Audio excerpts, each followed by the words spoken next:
Hello everyone. आज हम नया चैप्टर शुरू करने जा रहे हैं, accounts of insurance companies. Okay, सबसे पहले व्हाट इज़ इंश्योरेंस? इंश्योरेंस क्या है? तो इस टर्म से हम सब परिचित ही हैं, हमें पता ही है कि इंश्योरेंस क्या है। देखते हैं इंश्योरेंस क्या है। इंश्योरेंस एक कॉन्ट्रैक्ट है जो दो पार्टियों के बीच में होता है। Okay, insurance is an arrangement that gives some protection against such a risk. Not that insurance can stop any such a risk, but that it compensates the monetary loss that the insured has suffered. Insurance is a contract in which one party promises in return for a fixed sum of money to compensate the other against some risk agreed upon. मतलब क्या बोलते हैं? Insurance है वो agreement है, contract है दो party के बीच में, जिसमें वन पार्टी जो इंश्योरी है वो क्या करती है, प्रीमियम पे करती है इंश्योरेंस कंपनी को। ओके, और इंश्योरेंस कंपनी क्या करती है, अगर कोई भी रिस्क आता है और उनको जो लॉस होता है, फाइनेंशियल लॉस होता है, उसको कंपनसेट करती है। इंश्योरेंस कंपनी कोई भी रिस्क कम नहीं कर सकती, मतलब वो रिस्क रोक नहीं सकती। अगर अर्थक्वेक आया और उसके रिलेटेड हमें कोई भी लॉस हुआ या कोई भी नेचुरल कैलामिटी हुई और या ह्यूमन बीइंग के रिलेटेड कोई भी लॉस होता है, वो लॉस इंश्योरेंस कंपनी रोक नहीं सकती, पर अगर उसको जो फाइनेंशियल लॉस होता है उसमें क्या कर सकती है, थोड़ा कंपनसेट, उसको हेल्प कर सकती है। The basic concept of insurance. Okay, उसके बाद कितने टाइप के इंश्योरेंस होते हैं?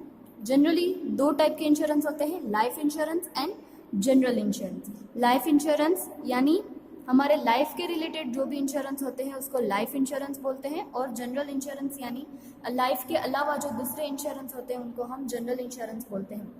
इस चैप्टर में हमें मेनली जनरल इंश्योरेंस के बारे में ही पढ़ना है। जनरल इंश्योरेंस यानी हमें तीन जनरल इंश्योरेंस के बारे में पढ़ना है, marine insurance, fire insurance and miscellaneous insurance. All types of insurance other than a life insurance are included in general insurance. Life के अलावा सारे जो इंश्योरेंस है वो किसके अंडर आते हैं? जनरल इंश्योरेंस के अंडर। उसमें तीन मेन है, marine insurance, fire insurance and miscellaneous insurance. Marine insurance यानी it is a form of insurance covering loss or damage to vessel or to cargo or passenger during a transportation on the high seas. यानी सी related यानी ship के related जितने भी insurance होते हैं उनको हम बोलते हैं मरीन इंश्योरेंस, और उसको उनका दूसरा नाम है perils of a sea. Okay, उसके बाद आता है fire insurance. Insurer undertakes to make a good loss suffered by the insured as a result of a damage caused by the fire to property which covered under the policy. Okay, fire insurance, fire की वजह से जितना भी नुकसान होगा, जितना भी damage होगा, उसके रिलेटेड हम जो इंश्योरेंस करवाते हैं उसको बोलते हैं फायर इंश्योरेंस। और लास्ट आता है miscellaneous insurance, that it includes the accident insurance, third party insurance, burglary or the theft insurance, fidelity insurance, workman's compensation insurance, loss of profit insurance। बाकी जो सारे अदर इंश्योरेंस है वो सारे कहाँ आ जाते हैं? मिसलेनियस इंश्योरेंस में आते हैं। सो मेनली हमें फायर, मरीन और मिसलेनियस यही तीनों के बारे में पढ़ना है। अब आपको एमसीक्यू में शायद पूछ सकते हैं, nationalisation of general insurance business, यानी एलआईसी का कब नेशनलाइजेशन हुआ और जनरल इंश्योरेंस का कब नेशनलाइजेशन हुआ। सो एलआईसी लाइफ इंश्योरेंस कॉरपोरेशन का नेशनलाइजेशन हुआ है इन 1 सितंबर 1956 एंड जनरल इंश्योरेंस का नेशनलाइजेशन हुआ है 1972। जनरल इंश्योरेंस है वो होल्डिंग कंपनी है, उसके अंडर चार अलग अलग जो कंपनी है वो काम करती है, सब्सिडरीज है उसकी। National insurance company limited Calcutta, new Indian assurance company limited Mumbai, oriental fire and general insurance company limited new Delhi and United India insurance company limited Chennai. So GIC general insurance corporation of India वो holding company है, उसके साथ उसकी चार जो subsidiary companies है वो मिलके ये पूरा जनरल इंश्योरेंस का बिजनेस संभालते हैं। ओके, आगे जो इम्पोर्टेंट चीज़ है वही मैं आपको पढ़ा रही हूँ अभी। उसके बाद कमीशन, जैसे हम सबको पता है इंश्योरेंस का बिजनेस है वो किसके ऊपर डिपेंडेंट है? एजेंट के ऊपर डिपेंड है। एजेंट है वो सारी पॉलिसीज सारे कस्टमर्स फाइंड करके आते हैं और इंश्योरेंस कंपनी को वो प्रोवाइड करते हैं। So agents are not working, agents are working for their commission. क्यों वो काम क्यों करते हैं? कमीशन के लिए ही काम करते हैं। ओके, सो उन लोगों को मैक्सिमम कमीशन कितना मिलना चाहिए? 15%। ओके, 15% से ज़्यादा उनको कमीशन नहीं मिलना चाहिए। 15% can be the paid to the insurance agent in the case of general insurance business. यहाँ अब सिर्फ जनरल इंश्योरेंस के बारे में ही बात की है कि जनरल इंश्योरेंस कंपनी के जितने भी एजेंट्स हैं उनको कितने मिलने चाहिए? 15%। 15% से ज़्यादा नहीं मिलने चाहिए। उसके बाद जनरल इंश्योरेंस कंपनी या कोई भी इंश्योरेंस कंपनी है वो अपने अकाउंट्स कैसे बनाएगी? तो वो बैलेंस शीट बनाएगी, उसका भी फॉर्मेट क्लियर है। उसके बाद प्रॉफिट एंड लॉस बनाएगी और रेवेन्यू अकाउंट। मोस्टली हमें इस चैप्टर में पीएनएल और रेवेन्यू अकाउंट के रिलेटेड है वही सम्स करने हैं।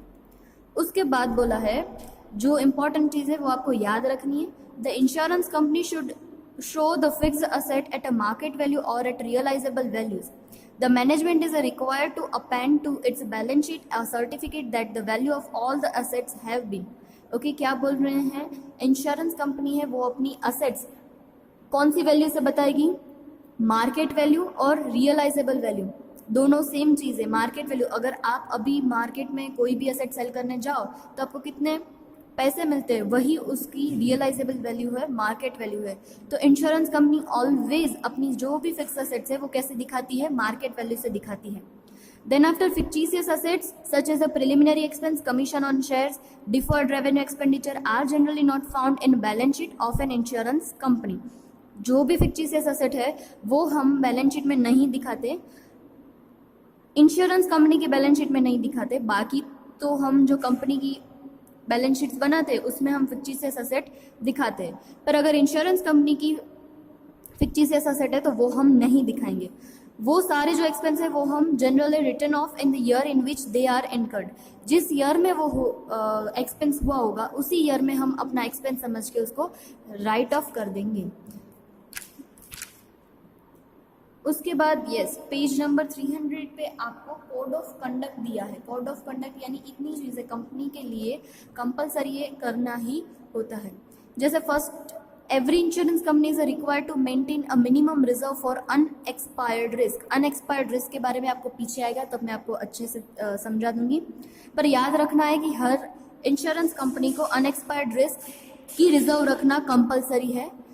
कितनी रखनी है? सो 50% of the net premium income, जितनी भी इंश्योरेंस कंपनी को प्रीमियम की इनकम होती है उसमें से 50% उनको रखना है अनएक्सपायर्ड रिस्क।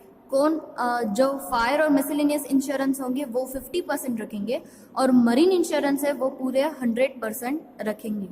ओके, याद रखना है फायर और मिसलेनियस में अनएक्सपायर्ड रिस्क की रिजर्व है 50% और मरीन इंश्योरेंस में वो है 100%। ये कंपलसरी हर इंश्योरेंस कंपनी को रखनी ही है। Second, insurance company is required to maintain a minimum security margin of ₹50 lakh और 10% of a net premium income whichever is more. Okay, जैसे हमने यहाँ रिजर्व फॉर अनएक्सपायर्ड रिस्क रखी है वैसे ही हमें सिक्योरिटी मार्जिन रखना है। Okay, security margin of 50 lakh और 10% ऑफ नेट प्रीमियम। यहाँ एक्सेस ऑफ असेट्स और liability over liability is called a security margin. Security margin का मतलब क्या होता है? असेट्स माइनस लाइबिलिटी, जितनी भी असेट्स ज़्यादा है लाइबिलिटी से उसको बोलते हैं हम excess margin, sorry security margin बोलते हैं। यहाँ लिखा है कि उस असेट्स में हम क्या इंक्लूड नहीं करते हैं, तो deferred revenue expenditure, furniture, fixtures etcetera, ऐसी जो भी हमारी असेट्स है उनको हम कंसिडर नहीं करेंगे। Advance is not likely to be recovered, outstanding premium not recovered from 15 April and the agents balance, ये सारी चीज़ें वो हम कंसिडर नहीं करेंगे। उसके बाद बोला है the following expense are to be the paid only by crossed and order cheque. Always याद रखना, इंश्योरेंस कंपनी जितने भी पेमेंट करते हैं वो सारे के सारे चेक थ्रू ही करते हैं। क्लेम्स, कमीशन और any other expense above 50 rupees, 50 rupees से जो भी ज़्यादा एक्सपेंस है वो कैसे पेमेंट होगा? चेक से ही होगा। उसके बाद the premium should be collected before the risk on insurer commences except when the bank has guaranteed the premium और the insured has maintain enough deposit. मतलब प्रीमियम हमको कंपलसरी पहले लेना ही है, प्रीमियम लेंगे तो ही हम क्या करेंगे? हम रिस्क उनको रिजर्व के रूप में उनको हम इंश्योरेंस देंगे। प्रीमियम के बिना हम उनको इंश्योरेंस नहीं देंगे। पर अगर बैंक गारंटी ले रही है या इतने डिपॉजिट अगर वो रख रहे हैं तो ही प्रीमियम के बिना भी काम होगा। उसके बाद लास्ट है the expenses of management should be classified as under according to the code of conduct. कौन कौन से एक्सपेंस है वो एक्सपेंस ऑफ मैनेजमेंट के अंडर में काउंट करने हैं, वो है director fees, salaries, gratuities, contribution to PF, traveling expense, audit fees, head office expenses, legal expenses, commission paid to any director for the loss of service, advertisement, stationery and printing etc. ये सारे के सारे जो expense है उनको हमें expense of management के head के अंदर ही कंसिडर करने हैं। ओके, ये बेसिक चीज़ें जो हमें याद ही रखनी है इंश्योरेंस कंपनी के बारे में। उसके बाद है री इंश्योरेंस। ये पॉइंट थोड़ा नया है। री इंश्योरेंस का मीनिंग क्या होता है? When an insurance company has undertaken a large risk by accepting direct insurance business, then it may pass on a part of this risk to another insurance company. This arrangement between two insurance companies is known as a reinsurance. इसका मतलब क्या होता है कि कई बार क्या होता है कि इंश्योरेंस कंपनी है वो किसी बिजनेस का रिस्क कवर कर लेती है, पर बाद में उनको लगता है कि ये रिस्क क्या है, बहुत ज़्यादा है, हम अकेले अगर कोई भी ये रिस्क आया तो बेयर नहीं कर पाएंगे, तो वो क्या करती है अपना रिस्क दूसरी इंश्योरेंस कंपनी के ऊपर ट्रांसफ़र कर देती है। सो यहाँ लिखा ही है arrangement between two insurance companies, दो इंश्योरेंस कंपनी के बीच में जो एग्रीमेंट होता है उनको बोलते हैं री इंश्योरेंस। एक बार बिजनेस ने इंश्योरेंस करवाया इंश्योरेंस कंपनी के पास और इंश्योरेंस कंपनी ने वापस वही इंश्योरेंस दूसरी कंपनी के साथ किया, वो हाफ पार्ट भी ट्रांसफ़र कर सकते हैं और फुल पार्ट भी ट्रांसफ़र कर सकते हैं, उसको बोलते हैं री इंश्योरेंस। आपको यहाँ एग्जाम्पल दिया है, व्हेन अ पार्ट और whole of risk undertake is passed on another company, the insurance is said to be the reinsurance. For the company to whom such a risk is transferred is said to have accepted reinsurance. Example, X insurance company has insured a building of rupees 50 lakh against fire. X company ने क्या किया है, insurance लिया है 50 लाख का against fire. That is a fire insurance. In order to reduce its risk, X insurance company reinsure one half the risk with the Y insurance company. अब X को लग रहा है अगर वो बिजनेस में फायर हुई तो उन लोगों को क्या करना पड़ेगा, 50 लाख तक का इंश्योरेंस देना पड़ेगा। तो वो सोचती है कि इससे अच्छा मैं क्या कर लूँ, अपना आधा जो रिस्क है वो दूसरी कंपनी को ट्रांसफ़र कर दूँ। ओके, तो वो क्या करती है अपना हाफ पार्ट है वो वाई कंपनी को ट्रांसफ़र कर देती है। तो एक्स और वाई के बीच में जो अरेंजमेंट हुई है, जो एग्रीमेंट हुआ है, उसको बोलते हैं reinsurance. Now in the above illustration X company has a ceded यानी ट्रांसफ़र। ओके, उन्होंने क्या किया, ट्रांसफर किया है। And the following points may be noted. First, it will pay reinsurance premium to the company Y which accepts the risk. This reinsurance premium will be deducted from the premiums received. आपको जब premium net premium की calculation करनी होगी तब ये सारी चीज़ें याद रखनी होगी। अगर हम क्या कर रहे हैं, री इंश्योरेंस कर रहे हैं, तो बिजनेस के पास से जो प्रीमियम मिला होगा वो हम प्रीमियम क्या करेंगे, दूसरी वाई कंपनी को देंगे। तो जो ये प्रीमियम है वो हमारा नहीं है।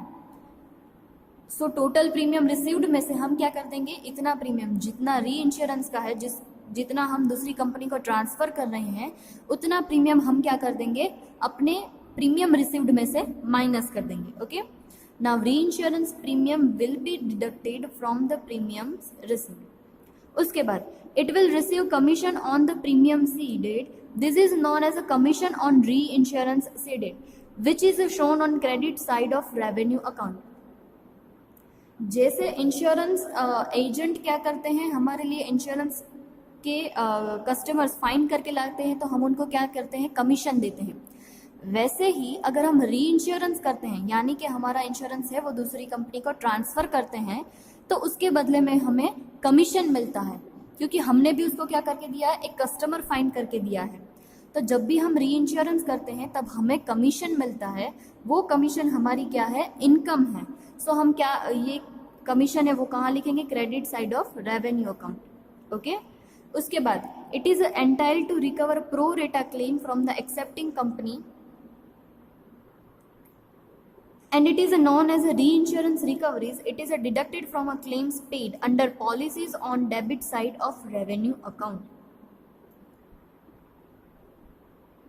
उनके पास से अगर क्लेम होता है तो हम क्या कर देंगे, डेबिट साइड में हमारा जो सारे क्लेम पेड है उसमें से वो माइनस कर देंगे, क्योंकि वो क्लेम हमारा नहीं है, क्योंकि वो हमारा जो क्लेम की लायबिलिटी है वो हमने इंश्योरेंस कंपनी को ट्रांसफ़र कर दी है। सो जो भी क्लेम वो हमें पेमेंट करेगी, वो क्लेम क्या करेंगे हम दूसरे जो बिजनेस से उनको ट्रांसफ़र कर देंगे। सो एक्चुअली ये क्लेम पेड हमारा नहीं है, तो हम क्या कर देंगे, deducted from the claim paid under the policies on debit side of revenue. Actually claim हमारा एक्सपेंस है, पर ये एक्सपेंस है वो दूसरी कंपनी ने पेमेंट किया है, तो वो हमारे क्लेम में से हम माइनस कर देंगे। उसके बाद similarly when insurance company accept the reinsurance, ये हमने क्या किया, हमारा जो रिस्क था वो दूसरी कंपनी को ट्रांसफ़र किया। वैसे क्या होता है, दूसरी कोई कंपनी है उनके पास अगर ज़्यादा रिस्क वाला इंश्योरेंस होता है तो वो हमारे पे वो क्या कर सकते हैं, ट्रांसफ़र कर सकते हैं। तो हम अगर री इंश्योरेंस एक्सेप्ट करते हैं तो क्या होगा, the accepting reinsurance company will receive a premium from the ceding company and it will be added to its premium received on the direct business. तो क्या होगा, जैसे हमने प्रीमियम पहले पे किया था वैसे ही प्रीमियम हमें मिलेगा। जो प्रीमियम मिलेगा वो हम क्या करेंगे, अपने प्रीमियम रिसीव्ड में ऐड कर देंगे। सीडिंग कंपनी यानी ट्रांसफरिंग कंपनी है, वो हमें प्रीमियम पेमेंट करेगी, तो वो हमें अपने नेट इनकम फाइंड करेंगे प्रीमियम में, उसमें ऐड कर देंगे। उसके बाद the accepting company will have to pay commission on reinsurance accepted, it is to be the shown on the debit side of revenue. जैसे पहले हमने किसी को इंश्योरेंस दिया था, री इंश्योरेंस दूसरी कंपनी को दिया था, तो उसके ऊपर हमें क्या मिला था, कमीशन मिला था। वैसे ही अगर दूसरी कंपनी हमें इंश्योरेंस दे रही है, वो री इंश्योरेंस हम एक्सेप्ट कर रहे हैं, तो उसके ऊपर हमें क्या करना पड़ेगा, कमीशन देना पड़ेगा एज अ एक्सपेंस। तो वो हम क्या करेंगे, रेवेन्यू अकाउंट में डेबिट साइड लिखेंगे। और then after the accepting company will have to pay its a share of a loss in the event of a claim to the ceding company. यानी अगर क्लेम होता है तो हमें क्या करना पड़ेगा, पेमेंट भी देना पड़ेगा। तो वो हम क्या करेंगे, जो ट्रांसफरिंग कंपनी थी उसको वो पेमेंट करेंगे। सो डेबिट साइड आ जाएगा क्लेम में। ओके ना, अब आपको क्या दी है, थोड़ी इन्फॉर्मेशन दी है, जो जो टर्म्स आपको सम में यूज़ करनी है उसी टर्म्स के रिलेटेड आपको एक्सप्लेनेशन दी है। पहले आज हम वही सारी एक्सप्लेनेशन क्लियर कर लेते हैं और उसके बाद सम स्टार्ट करेंगे, तो आपको थोड़ा ईजी रहेगा। ओके, शुरू करते हैं। फर्स्ट आपको टर्म दी है वो है claims paid. It should be carefully noted that the legal expenses incurred in respect of claims should be debited to the claims account and not to the legal expense account. अब claims के बारे में क्या बोला है, the amount of claims accepted and paid by the insurance company during the year appears as the main item of expenses on the debit side of a revenue account. Any amount recovered in respect of a reinsurance from other insurance is deducted from the total amount of claims paid. जैसे कि हमने insurance अलग अलग type के अलग अलग company के क्या होंगे, हमारे पास बिजनेस के इंश्योरेंस होंगे। उसमें से कोई भी, जैसे मेरी इंश्योरेंस कंपनी है, मेरे अंडर कितने कस्टमर है, समझ लो 100 कस्टमर है, जिसका मैंने क्या करवाया है, फायर का इंश्योरेंस मेरा बिजनेस है। तो 100 जो बिजनेस है उन्होंने क्या किया होगा, मेरे पास फायर का इंश्योरेंस लिया होगा। अब 100 के बिजनेस में तो फायर अकर्ड नहीं हो सकती, पर 100 में से 30 ऐसे बिजनेस है कि जहां एक्चुअल में फायर अकर्ड हुई है, तो मुझे क्या करना पड़ेगा, जो भी लॉस हुआ होगा वो मुझे उनको पेमेंट करना पड़ेगा। सो उसको बोलते हैं क्लेम पेड। ओके, जितनी अमाउंट में जिन जिन बिजनेस को लॉस हुई है उनको पेमेंट कर रही हूँ, तो वो बोलेंगे हम क्लेम पेड। अगर ये क्लेम पेमेंट करने के लिए हमें कोई भी एक्स्ट्रा एक्सपेंस होते हैं, तो वो सारे एक्सपेंस भी कहाँ आएंगे, क्लेम पेड में ही आएंगे।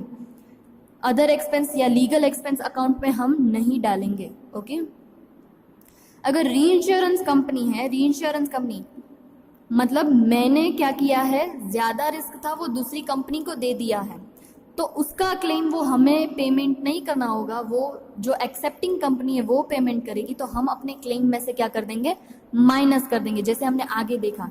और उससे उल्टा अगर हम हैं, वो री इंश्योरेंस एक्सेप्टिंग कंपनी है, ओके, अगर हमने एक्सेप्ट किया है री इंश्योरेंस, तो क्लेम भी हमें ही पेमेंट करना पड़ेगा।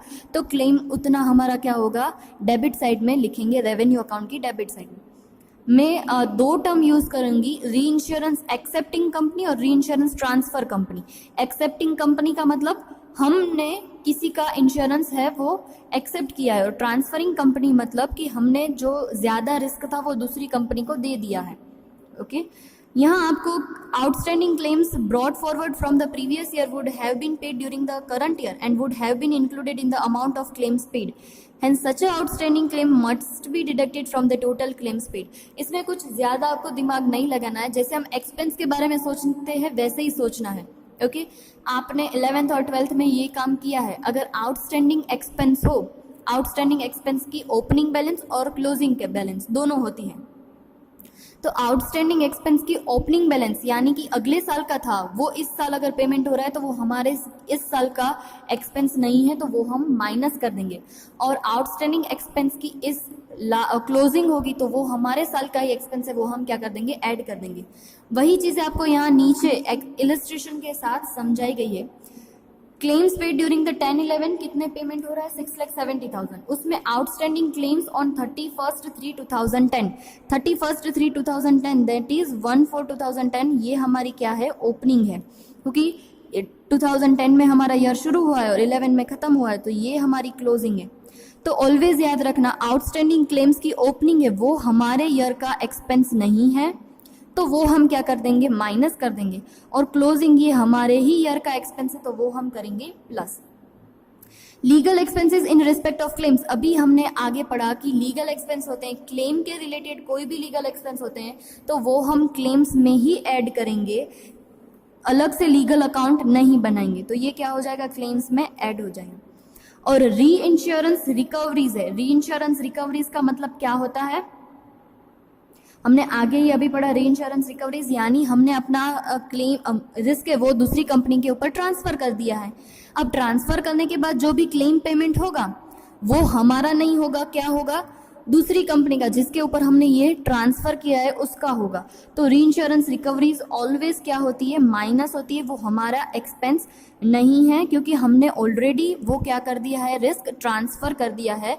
तो जो भी क्लेम्स है वो क्या करेंगे, दूसरी कंपनी पेमेंट करेगी, हम तो बीच में क्या बनेंगे, सिर्फ मीडिएटर बनेंगे। वो जिस कंपनी का हमने ट्रांसफर किया उसके पास से इतना पेमेंट लेंगे और जो बिजनेस ने इंश्योरेंस करवाया उससे सिर्फ ट्रांसफर कर देंगे। सो पेमेंट में इतना क्या होगा, ज्यादा बता रहे होंगे, वो जो हमारा नहीं है वो क्या कर देंगे, माइनस कर देंगे।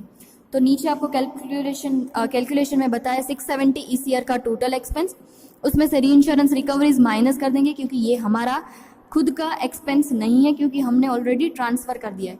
लीगल एक्सपेंस ऐड करेंगे, आउटस्टैंडिंग क्लेम की क्लोजिंग होगी वो भी ऐड करेंगे और ओपनिंग होगी वो माइनस कर देंगे। ओके, और क्लेम पेड वो बिजनेस के लिए क्या है, एक्सपेंस है।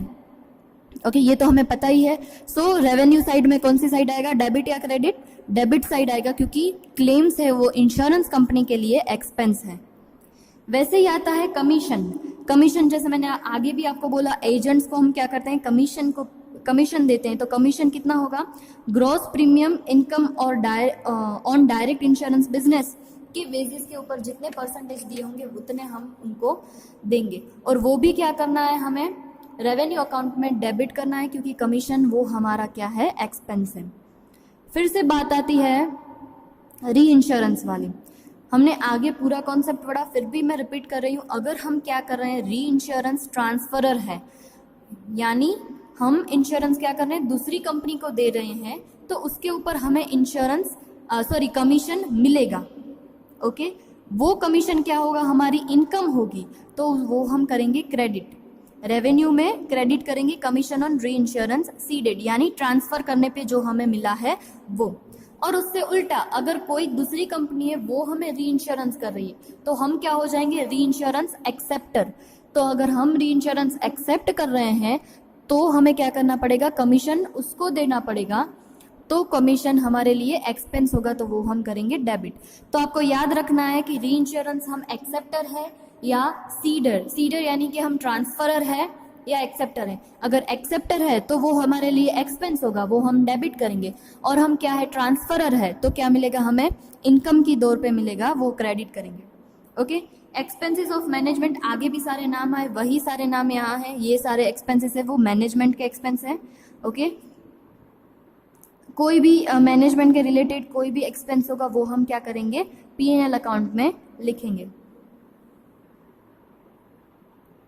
revenue, okay, expenses relating to any particular class of insurance business are debited to the revenue account of that particular class of insurance. However, expense of the management not relating to any particular class insurance, insurance के related जितने भी management expense होंगे वो हम revenue में लिखेंगे, पर insurance के रिलेटेड जो एक्सपेंस नहीं है वो हम कहाँ लेके जाएंगे, पीएनएल में लेके जाएंगे। इंश्योरेंस के रिलेटेड जितने भी एक्सपेंस होंगे वो हम रेवेन्यू में ही लेके जाएंगे, क्योंकि रेवेन्यू अकाउंट वो हमारा क्या है, इनकम और एक्सपेंस अकाउंट ही है। जितनी इंश्योरेंस के रिलेटेड एक्सपेंस होंगे वो डेबिट करेंगे और जितनी भी इनकम होगी वो हम क्रेडिट करेंगे। उसके बाद आता है profit and loss account, profit और loss. The general insurance company issue insurance policies for 1 year only and it is easy ascertain a profit or loss at the end of the year by deducting claims paid and other expenses from the premium income। यानी insurance company क्या करती है, एक ही साल का क्या जो है वो इंश्योरेंस प्रोवाइड करती है, एक साल के बाद वो पॉलिसी क्या हो जाती है, खत्म हो जाती है और दूसरी पॉलिसी करवानी पड़ती है। तो insurance company, general insurance company के लिए प्रॉफिट और लॉस फाइंड करना बहुत इजी है। इस साल की जितनी भी इनकम है उसमें से इस साल के एक्सपेंस सारे डिडक्ट कर दो तो हमें क्या मिल जाएगी, इनकम मिल जाएगी, प्रॉफिट मिल जाएगा। ओके, उसके बाद है रिजर्व फॉर अनएक्सपायर्ड रिस्क। मैंने बोला था कि रिजर्व फॉर अनएक्सपायर्ड रिस्क आएगा, उसका मीनिंग क्या है। General insurance policies are issued for not more than 1 year, yes, एक साल के लिए ही होती है, ज्यादा नहीं होती। For which premium is received immediately on the issue of policy, जैसे ही पॉलिसी इश्यू होती है वैसे ही हमें डायरेक्ट प्रीमियम मिल जाता है। प्रीमियम मिलने के बाद ही हम क्या करते हैं, पॉलिसी इश्यू करते हैं, अदरवाइज नहीं करते। However, by the close of the accounting year, certain policies continue to remain in a force even in the following year। कई बार पॉलिसी ऐसी होती है कि प्रीमियम 1 साल होता है पर उसका बेनिफिट हमें कितने साल मिलता है, 2 साल। तो जो इस साल का तो खत्म हो गया, अब नेक्स्ट ईयर हमें प्रीमियम तो नहीं मिलने वाला, पर अभी भी हमारी क्या होगी, लायबिलिटी क्रिएट हो सकती है, क्योंकि अगर क्लेम आया तो हमें उनको पेमेंट करना पड़ेगा। तो उसके लिए हम क्या करते हैं, क्लेम्स में have to be paid during the next year in respect of such a continuing policies. Hence, at the close of the accounting year, adequate provision must be made out of the current year profit। तो हम क्या करते हैं, current year के profit में से थोड़ी reserve create करके रख देते, ताकि अगर नेक्स्ट ईयर हमें अगर क्लेम पेमेंट करना हो तो हम इजीली कर सकें।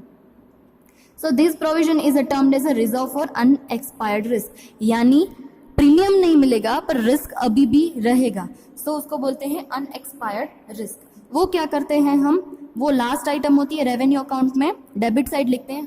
हमें पता है जैसे पीएनएल में हम क्या करते हैं, कोई भी रिजर्व होती है वो डेबिट लिखते हैं, सो सिमिलरली रेवेन्यू अकाउंट में भी हम क्या करेंगे, उसको डेबिट साइड ही लिखेंगे। उसकी प्रोविजंस हमने आगे पढ़ ली है। नेट प्रीमियम इनकम होगी, उसमें 50%, अगर फायर और मिसलिनियस टाइप के इंश्योरेंस है तो 50%, और मरीन टाइप का इंश्योरेंस है तो 100%। वो आपको दिया ही होगा कि सम किसके बारे में है, फायर के बारे में, मरीन के बारे में, मिसलिनियस के बारे में, या तीनों के बारे में, ठीक है। उसके बाद एडिशनल रिजर्व रखते हैं। Conservative insurance company would like to make an additional reserve to be on the safe side. क्या करती है, safe side, for a safe side, अगर हम कोई भी क्लेम इतना बड़ा हो गया तो हम अगर पेमेंट ना कर पाए, इससे अच्छा हम क्या करते हैं, एडिशनल रिजर्व थोड़ा अपने पास रखते हैं। Insurance particularly when the insurance company feels that the unexpired risk is a heavy, they create an additional reserve beside the prescribed reserve। जो रिजर्व बोली है वो तो कंपलसरी रखनी है, उसके अलावा भी वो ज्यादा रख सकते हैं। And such additional reserve also appear on the debit side of the revenue account. Reserve सारी क्या होती है, रेवेन्यू में से डेबिट होगी, और वो हम बैलेंस शीट में लायबिलिटी में भी दिखाएंगे। प्रीमियम लेस री insurance, the main source of income of an insurance is the premium shown on the credit side. क्योंकि इंश्योरेंस कंपनी की इनकम कहाँ से होती है, प्रीमियम में से ही होती है। सारे जो इंश्योरेंस होल्डर है, जो भी पॉलिसी करवाते हैं, वो क्या करते हैं, प्रीमियम पे करते हैं। तो प्रीमियम ही क्या है, इंश्योरेंस कंपनी की मेन इनकम है, जो हम कहाँ लिखते हैं, क्रेडिट साइड लिखते हैं। Only net premium income is shown in the revenue account. The premium on reinsurance ceded to other insurance company is to be the shown as a deduction from the gross premium। जैसे हमने अभी देखा कि अगर हम क्या कर रहे हैं, री इंश्योरेंस ट्रांसफर है, तो जो प्रीमियम हमें मिला होगा वो हम क्या कर देंगे, ट्रांसफर कर देंगे दूसरी कंपनी को। सो वो हमारी इनकम नहीं है, तो हमें टोटल इनकम रिसीव्ड में से उतनी इनकम क्या करनी है, माइनस कर देनी है, और जितनी भी नेट इनकम आएगी वही हमने रेवेन्यू अकाउंट में लिखनी है। और उससे उल्टा अगर हम री इंश्योरेंस एक्सेप्टर है, ओके, तो हमें प्रीमियम दूसरी कंपनी पेमेंट करेगी तो उतनी हमारी इनकम बढ़ जाएगी, तो वो हम ऐड कर देंगे। उसके बाद interest, dividend and rent. Main income है हमारी प्रीमियम, पर उसके अलावा भी हम क्या करते हैं, फॉर अ सेफ साइड हमारे पास जितनी भी अमाउंट होती है वो हम क्या करते हैं, या कोई सिक्योरिटी होती है, गवर्नमेंट सिक्योरिटी, या किसी कंपनी जो अच्छी कंपनी है उसके शेयर्स है, उसमें हम अपना इन्वेस्टमेंट करते हैं और उसके ऊपर हमें क्या मिलती है, रेगुलर इनकम मिलती है। So interest and the dividend on the investment in the government security as well as in a share and debenture of a joint stock company is another major source of income which appears on the credit side of revenue account. वो भी हमारी income है, तो हम revenue account में credit side उसे दिखाएंगे। उसके बाद नो क्लेम बोनस, ये टर्म आपके लिए थोड़ा नया है। इसका मतलब क्या होता है, कंपनी पॉलिसी होल्डर्स को इनकरेज करने के लिए क्या करती है, अगर आपने एक साल की पॉलिसी करवाई है, उसमें आपको कोई भी लॉस नहीं हुआ तो आप क्लेम नहीं करते, ओके। तो आप क्या सोचेंगे, अरे दूसरे साल भी इतना प्रीमियम हमें भरना पड़ेगा, खामखा हमारे बिजनेस में इतना एक्सपेंस होगा, तो चलो नहीं करते। तो ऐसे जो इंश्योरेंस होल्डर है वो कम होते जाते। इससे अच्छा इंश्योरेंस कंपनी ने एक आइडिया लगाया, उनको बोलते हैं कि अगर आप नो क्लेम पूरे साल में एक भी क्लेम नहीं करते हो तो आपको क्या करेंगे, नेक्स्ट ईयर प्रीमियम में थोड़ी अमाउंट क्या कर देंगे, रिबेट मिलेगी। रिबेट यानी उतनी अमाउंट आपको कम पेमेंट करनी होगी, तो उसको बोलते हैं नो क्लेम बोनस। इसमें इंश्योरेंस कंपनी को कैश में बोनस नहीं देना है, पर क्या होगा, इतना प्रीमियम अब क्या मिलेगा, कम मिलेगा इंश्योरेंस कंपनी को। आपको बहुत ही अच्छी तरह से यहाँ समझाया है, देखो। In order to encourage the insured to continue insurance year after year, the insurance company gives a rebate during the next year in the premium if no loss has taken place during the previous year. कब, अगर आपने claim नहीं किया होगा तो ही। अगर आप claim करते हो तो आपको नेक्स्ट ईयर रिबेट नहीं मिलेगा, पर अगर आप क्लेम नहीं करते हो तो ही आपको रिबेट मिलेगा। So this is a form of bonus and which is not paid in a cash. ये हम इंश्योरेंस कंपनी है वो कैश पेमेंट नहीं करती है, उतना सिर्फ उनको प्रीमियम कम मिलेगा। Now this is called a no claim bonus or the bonus in reduction of premium.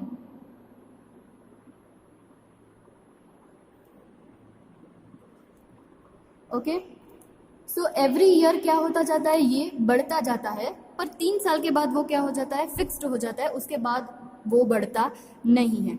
मतलब पहले साल अगर ऐसा हुआ तो उसको 10% मिलेगा, दूसरे साल 15 और तीसरे साल 20, और 20 के बाद क्या हो जाएगा, फिक्स्ड हो जाएगा। 20 के बाद अब उनको ज़्यादा बोनस नहीं मिलेगा, 20 ही मिल सकता है।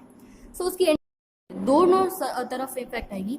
एक तो उनको अमाउंट मिलेगी तो बैंक अकाउंट डेबिट, बाकी जो हम कम प्रीमियम ले रहे हैं वो हमारा एक्सपेंस हो जाएगा। So no claim bonus account debit और टू प्रीमियम अकाउंट, क्योंकि प्रीमियम हमारी क्या है, इनकम है, ओके। सो रेवेन्यू में दोनों साइड इफेक्ट आएगी, डेबिट भी करेंगे एक्सपेंस की तरह और प्रीमियम में हम क्रेडिट भी करेंगे, हमारी इनकम है उसके हिसाब से। अब आपको क्या करना है, ये मैंने फॉर्म ऑफ रेवेन्यू अकाउंट जो आपको टेक्स्ट बुक में दिया गया है, जैसे हम दूसरी कंपनी की बैलेंस शीट के लिए फॉर्मेट याद रखा था, वैसे ही हमें ये किसका फॉर्मेट है, रेवेन्यू अकाउंट का फॉर्मेट है, वो याद करना है। अगर आपको सब में बोलते हैं कि रेवेन्यू अकाउंट क्रिएट करो तो आपको यही फॉर्मेट में रेवेन्यू अकाउंट क्रिएट करना है, ओके। प्रीवियस ईयर की इन्फॉर्मेशन नहीं होती तो ये हम नहीं बनाते। शुरुआत करेंगे forms of financial statement, form BRA यानी कि रेवेन्यू अकाउंट। आगे लिखेंगे जो भी कंपनी का नाम होगा, general insurance company limited, revenue account. Bracket में अगर फायर होगा तो फायर इंश्योरेंस होगा, सॉरी मरीन होगा तो मरीन, और मिसलेनियस होगा तो मिसलेनियस। और फॉर द ईयर एंडिंग 31 मार्च 2021। इतनी इंफॉर्मेशन कंपलसरी लिखना है, इसके भी मार्क्स होते हैं, ओके। कौन कौन सी चीज़ें हैं, शेड्यूल, जैसे हम वहाँ नोट्स बनाते हैं वहाँ शेड्यूल, यहाँ शेड्यूल बनाना है। प्रीमियम्स अर्न नेट, वो हम पीछे शेड्यूल में काउंट करेंगे और जो अमाउंट आएगी वही यहाँ लिखेंगे। Others to be the specified, अगर कोई दूसरी इनकम है जो स्पेसिफाइड बताई गई है तो वो लिखेंगे। Change in provision for unexpired risk, risk के लिए जो भी हम प्रोविजन क्रिएट कर रहे हैं वो यहाँ लिखेंगे। इंटरेस्ट, डिविडेंड एंड रेंट, कोई भी इंटरेस्ट या डिविडेंड रेंट के तौर पे हमें क्या मिल रही है, इनकम मिल रही है, तो हम यहाँ लिखेंगे। उसके बाद टोटल कर देंगे।